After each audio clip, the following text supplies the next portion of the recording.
Sport në Radio Emanuel. Sport në radion tuaj. Vjen për ju çdo javë. Me emocionet e Skënderbeut të këtij sezoni. Në këtë vit jubilar. Me emisionin sportiv, ne vim për ju me të tjera transmetime. Atje ku luan SNB-u historisë. Frekuencat 93.2 FM, 95.7 FM, 103.7 FM dhe 106.7 FM sjellin për të gjithë. Lojën e Top Këmbës në të vetmen radio që ndjek Skënderbeun hap pas hapi, duke besuar se Skënderbeu do të rikthehet atje ku ka qenë.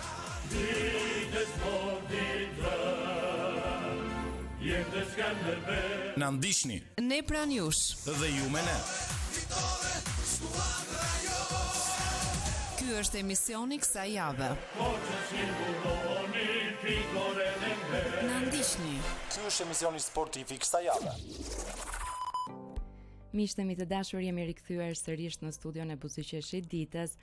Pak më parë ne kemi folur për mënyrën si arkitektura na ndikon çdo ditë që nga drita që na hyn tek shtëpitë tona edhe tek hapësirat publike, por tani është momenti që ta çojmë bisedën pak më tej, pasi së bashku me mua në studio është arkitekti Edi Bello. Përshëndetje Edi, mirë se ke ardhur. Përshëndetje.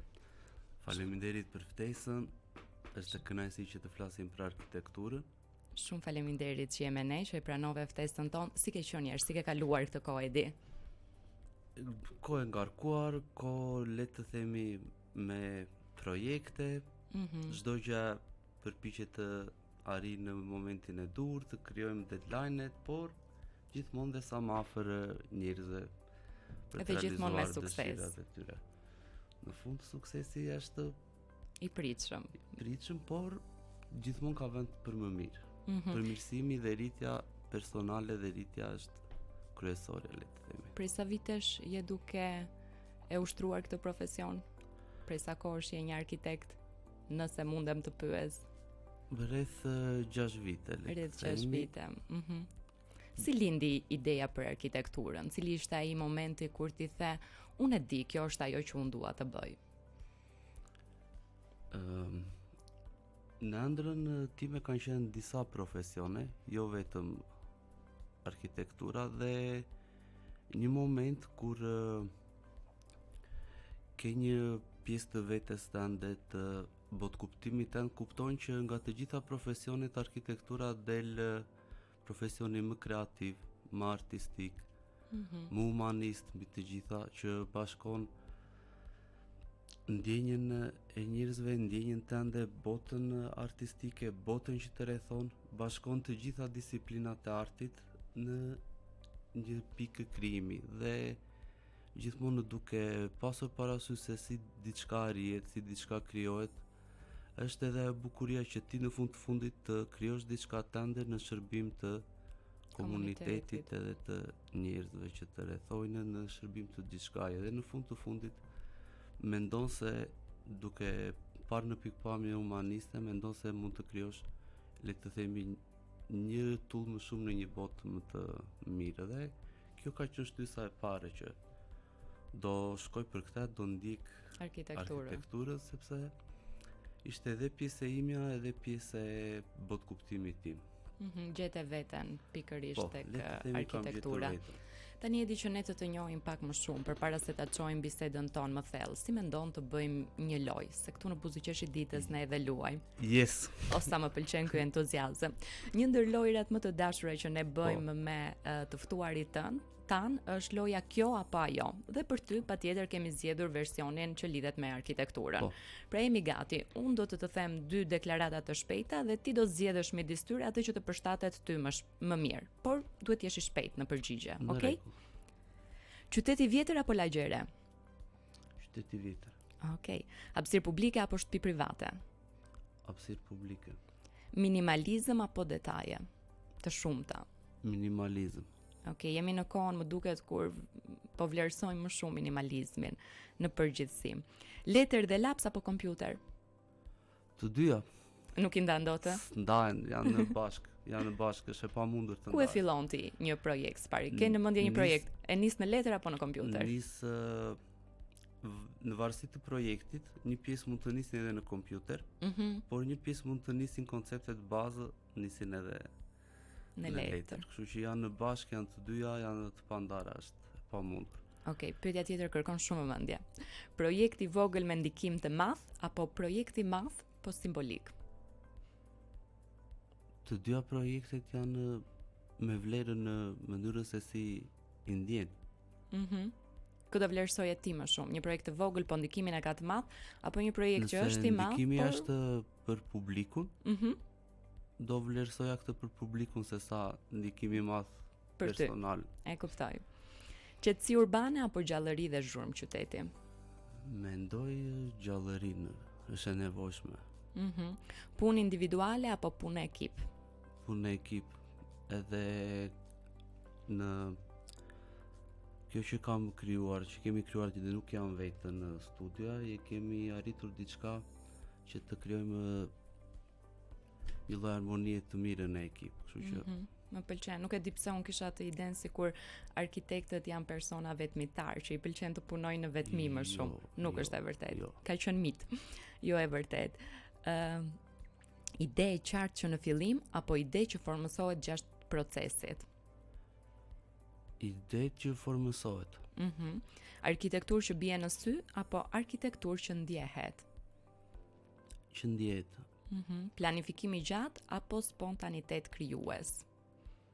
Të dyja. Të dyja. Të dyja janë të nevojshme. Spontaniteti është për fazën e parë që merr frymëzimin, bashkohesh me ekipin, bën gati gjithçka dhe plani është afatgja se si kjo që ke krijuar, kjo arkitekturë do t'i mbizotroj kohës, do t'i mbizotroj situatave, do arrit të rezistojë çdo detaj, qoftë klimatik, qoftë funksional, qoftë edhe shpirtëror në një moment tjetër. Kështu të gjitha këto kërkojnë planifikim. Okej, kjo ishte loja kjo apo ajo për Edi Bello dhe besoj që Edi u përgjigj saktë të gjitha, nuk besoj se u nxitove në ndonjëra dhe u ngatrove. Edhe të nxitohesh është pjesë e spontanitetit dhe e artit, kështu që Është gjithmonë në rregull. Edi, nga gjithë punët që ke bërë, cila mendon ti që të përfaqëson më shumë ty sot? Është puna më Edi ajo? shiko, në të gjithë punët nuk mund të është e pamundur të veçohet, sepse të gjitha janë në krijimet dhe krijimet duhen njësoj. Është si të ndash, Ti vendos shpirtin në të gjitha ato. po. Dhe në studio, Po. edhe mënyrën se si e kemi krijuar të gjitha, ne gjithmonë futim një pjesë të shpirtit tonë, e futim, bashkojmë bashkë me një pjesë të klientit që na ka besuar, edhe kudo dhe në çdo lloj projekti neve e le të themi është prezenca tonë pa e qurdorë nga individualja e veçantisë së projektit, por edhe shpirtërorja që të arrihet komforti apo le të themi suksesi që ka kërkuar klienti që na ka besuar. Kështu që nuk është që mund të ndajmë shiko ky projekt. Më përfaqëson më shumë apo më pak? Të gjitha të më përfaqësojnë. Të gjitha. Kur merr një projekt të ri në duar, cila është ajo gjëja e parë që ti mendon apo e pyet veten? Gjëja e parë është si do ta bëjmë që të rezistojë. Të rezistoj. Interesante. Dhe e dyta është si do ta bëjmë që ky projekt të plotësojë nevojat shpirtërore dhe individuale të përdoruesve. Qoftë publike, qoftë edhe individuale.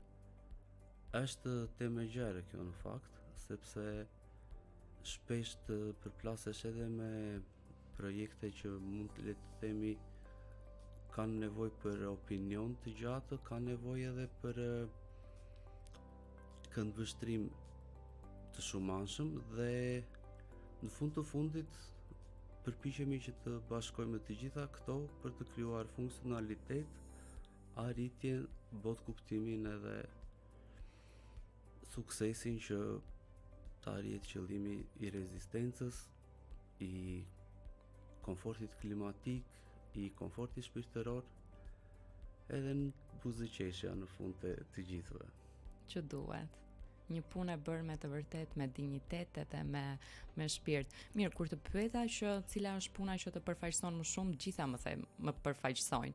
Po tani ka ndonjë punë që ndoshta të ka shenjuar më shumë nga ana profesionale, edhe ti e veçon atë si punë, që të ka ndikuar në mënyrën si ndoshta ke vazhduar edhe ke punuar më tej, ndoshta puna e parë që ke bërë apo nuk e di. Nuk mund ta them këtë sepse gjithçka e kemi krijuar në këtë formë. Asnjëherë nuk i ndanë. Nuk i ndaj. As për shembull atë projektin e parë fare që ke bërë, ka pasur një ndjeshësi më të veçantë apo jo? Të kujtohet një herë cili ka qenë projekti i parë që ke bërë? Po, më kujtohet. Ke qenë duke punuar vetë në ekip? Kam qenë vetë në atë periudhë. Edhe ka qenë një vile e vogël diku në, le të themi, në zonën e Voskopojës. Është një projekt i veçantë që duhej që të shkrihej pjesa e natyrës me që dhe vila të mos ndikonte në peizazh. E kuptoj, vërtet interesante dhe veçantë. Edhe ishte diçka shumë e veçantë, një kabinë shumë e vogël, mini vile le të themi. Po. Por mënyra se si e kam realizuar si projekt, le të themi, Po. është kjo qëllim. Sot është gati nuk ndjehet mënyra se si është realizuar vendodhja e të gjitha, por është e bukur. Shumë bukur. Tani jam kurioze të di, si ndjehesh ti vetë kur sheh njerëz që përdorin këto hapësira, të cilat si fillimi ke hedhur ti në letër, qoftë këtë vilën që na tregove apo hapësira të tjera, çfarë lloj ndjesie ti jep kjo? Kur i sheh pastaj të realizuara, njerëzit që janë duke i vënë në praktik, duke i shijuar? Mbase na jep ndjenjën e prezencës. Që jemi gjithmonë prezent. Ndjenjën e perceptimit të, le të themi, të një ëndre, edhe të jesh bashkë me ëndrën. Dhe në fund të fundit është besimi në këtë procesin që diçka po realizohet, diçka shkon edhe diçka i ka rezistuar kohës. Bukur. Dhe është ajo ana kreative e arkitektit që gjithmonë edhe kur e shikon atë projekt edhe pasi është realizuar, le të themi është pjesë edhe në mënyrën se si përjetohet apo se si shkon vazhdimësia. Në fundit nuk arrit të ndahet. E nuk mund të thuash që një rezultat shiko, kjo është ajo që kam bërë, shko sa mirë, por nuk është në këtë formë. Po pra se nuk është formë egoizmi, po Është- besoj është një lloj kënaqësie e veçantë. Le të themi është ndjenja e të qenit pjesë e pandarë për një kohë të gjatë dhe është ndjesi e mirë sepse përpiqesh që atë ëndrrën apo atë që ke krijuar, atë bot kuptimin, është arrihet të vjet në jetë dhe është ajo në fund të fundit që edhe njerëzit apo publiku duan. Sepse kjo mund të ndjehet më shumë tek objektet që janë të mëdha, objektet që janë publike, objektet që janë sheshe apo Hapësirat publike. Këtu mund të ndjehen këto detaje apo diçka që mund të kalojë në një projektim në një vend të veçantë ku përdorim mbase do një tipologji restoranti, mbase do një tipologji që është shumë e veçantë kur frekuentohet shumë edhe gjithsecili, sepse njerëzit janë të gjithë të ndryshëm edhe gjithsecili ka përjetimin e tij në hapësirë, ka sjelljen e tij, ka manierat e tij, edhe pa pasur këtë diversitet tek njerëzit në botën e tyre shpirtërore, përsëri nuk do ishte në funksion ajo që neve kemi krijuar. Edi jam kurioze pa ashtu të pyes, të ka ndodhur ndonjëherë të kesh nisur një projekt edhe gjatë punës të kesh ndryshuar mendje me mënyrën se si e ke konceptuar në fillim?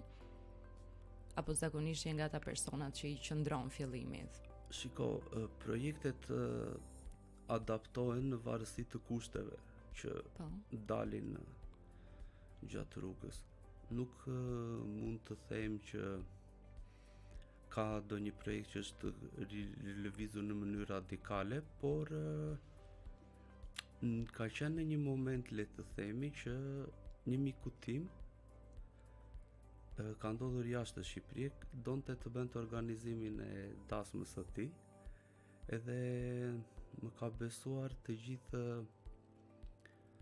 arredimin, organizimin, dhe ishte javë e fundit u realizua gjithçka, vendi i restorantit, pjesa e Kodrës ku do niseshe, plaja, taraca, gati ishte gjithçka e realizuar. Dhe në një moment të dy po diskutonim dhe i them, si po ecim, okay, si ndjesh?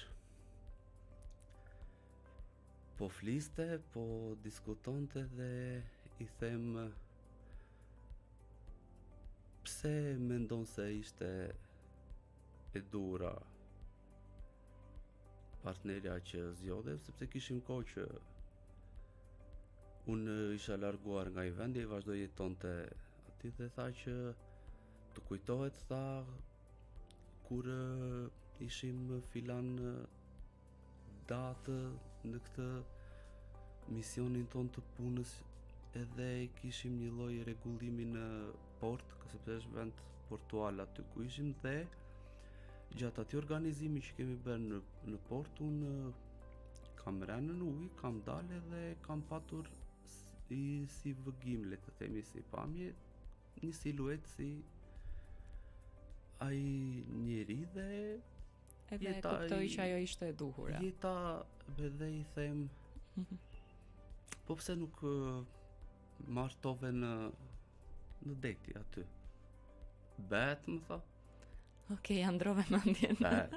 Në momentin që i them unë bet, bëjmë, dhe çdo gjë që ishte realizuar brenda një jave, është krijuar një pedan e gjitha në moli i vjetër, bashkuan varkat e vogla, jahtet e vogla, të gjithë ishim pjesë e një komuniteti që kishim kohë që punonim e jetonim bashkë para se secili të kapte jetët e tyre, dhe gjithçka u arriti të realizoj në kohë rekord, edhe dasma është bërë në plluzkim me sallën e kërcimit në një pjesë, le të themi, të portit. Sa bukur, na duhen miq të tillë edhe profesionistë të tillë, që bëhen tamam një edhe me jetën tonë. Shumë bukur. Le të themi, arrit me njëri tjetrit. Shumë bukur. Faleminderit që e ndave me ne këtë histori. Edi, nëse është ndonjë njerëz që po na dëgjon sot edhe është në dilemë të vazhdojë arkitekturën apo jo, çfarë këshilli do t'i jepi atij sot? Pse duhet ta vazhdoj arkitekturën? Megjithëse me gjithë këto që the ti sot, edhe unë që nuk e kisha menduar ndonjëherë arkitekturën, po më pëlqen kaq shumë. Shiko. Arkitektura në radhë të parë të vjen edhe si thirrje, edhe si prirje, është në të dyja, dhe nëse dikush e ka ndjeri që të ecë në këtë rrugë, nuk se ndalon dot askush. Por ajo që doja të thoj ose si këshill është, le të themi, mënyra se si të mos heq dorën nga ëndrat edhe të mos heq dorën nga natyra apo nga vetvetja. Kolegja time që e përshëndes, që bashkë kemi krijuar terën Elva, e ka këtë qasje dhe thotë që sot e vështira është që për të realizuar ëndrën është të vazhdosh të jesh vetvetja, të mos heqësh dorën nga natyra tënde, nga botkuptimi tënd, nga gjithçka që të bën ty, dhe që t'ja dalësh. Në fund të fundit kjo është ajo që gjithse cili duhet të i ri apo duhet të ketë të luftojë për atë që është, sepse duke dashur atë që është, arrin të realizojë edhe ëndrrën E vet. e duhet. Në fund të fundit është një proces që duhet besuar. E kuptoj. Edhe secili të mos dëmtoj aurën e tij. Edi, shumë faleminderit që ishe sot me ne, pa e kuptuar kemi mbërritur në minutat e fundit, por unë nuk dua të të le të largohesh, pa të bërë edhe një pyetje, se nuk dua që pastaj njerëzit të më pyesin gjithë mua dhe unë mos kem përgjigje, për ata që duan të kontaktojnë Edi Bellon si një arkitekt, të bëjnë një projekt, ku të gjejnë? Po Terra Architecture. Terra Architecture është faqja personale Në Instagram në Instagram. mund të kontaktojnë aty, edhe mund të flasin me ty apo skuadrën tënde. Shumë faleminderit Edi që ishe sot me ne të urojmë shumë suksese në vazhdim. Faleminderit dhe juve, kënaqësi, edhe ishte një nga, le të themi, intervistë mund ta them, por bashkë bisedimet më të bukura, sepse është kënaqësi që të falësh një pjesë të botë kuptimit për të gjithë, dhe në fund të fundit sot duhet edhe një këndvështrim për të parë roli i arkitektit apo arkitektura në përgjithësi, sepse qëllimi është të krijojë mënyrën e jetesës ashtu siç duhet, ashtu siç të gjithë kanë të nevojshme për të patur një komfort. Roli i arkitektit është që ty të japë një dëshirë tënde që akoma nuk e ke menduar. Kështu që jemi prap pjesë e shpirtit dhe psikologjisë së njeriut. Shumë faleminderit për gjithçka që ndave sot me ne. Ishte një bisedë ngrohtë edhe për mua dhe ku mësova edhe shumë gjëra. Të dashur dëgjues të Radio Emanuel, faleminderit që ishit me ne në Buzëqeshje ditës. Ju uroj një ditë sa më të bukur në vazhdim dhe si gjithmonë mos harroni, vazhdoni dhe buzëqeshjeni ditës.